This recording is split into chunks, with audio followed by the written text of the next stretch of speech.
Françoise Roudier, bonjour. Bonjour. Vous êtes directrice de l'ESC Clermont. Alors, cette année, il y a un dispositif un peu spécifique pour intégrer l'ESC Clermont. Dispositif d'ailleurs selon qu'on soit élève en classe préparatoire ou que l'on soit élève en admission sur titre. On va d'abord parler des classes préparatoires. Cela se passe donc comment quand on est élève de classe préparatoire et que l'on souhaite intégrer l'ESC Clermont? Alors, merci. Effectivement, quand on est élève en classe préparatoire, on peut tout à fait donc présenter l'ESC Clermont. Les étudiants en classe préparatoire donc passent des écrits qui sont proposés dans le cadre de banques d'épreuves. Ces étudiants auront des résultats fin mai et à partir de là, ils seront déclarés admissibles dans certaines écoles et pas dans d'autres. Nous, le principe pour Clermont, c'est que tout étudiant qui aura au moins une admissibilité pourra être éligible pour nos épreuves orales du mois de juin. Il faut néanmoins s'inscrire dès maintenant sur le site internet de l'école de Clermont et donc pouvoir se déterminer, intéressé pour notre école. Et ensuite?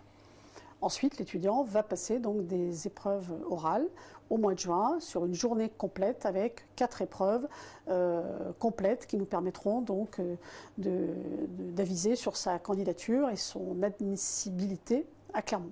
Alors, cela, c'était pour les élèves qui sont en classe préparatoire. Pour ceux qui vont venir en AST, donc des étudiants qui sont de niveau Bac plus 2 ou Bac plus 3, cela se passe comment?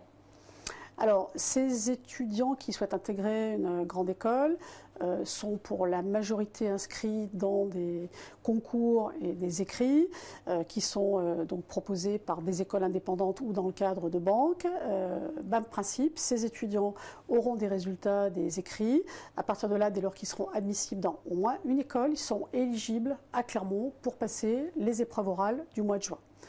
Il y a un cas particulier pour les étudiants qui ne seraient intéressés que par notre école, auquel cas ces étudiants vont remplir un dossier d'inscription, nous fournir un certain nombre de pièces et justifier du passage du TAGE 2 ou du TAGE MAJ selon le niveau académique qui est le leur avant de rentrer dans notre école.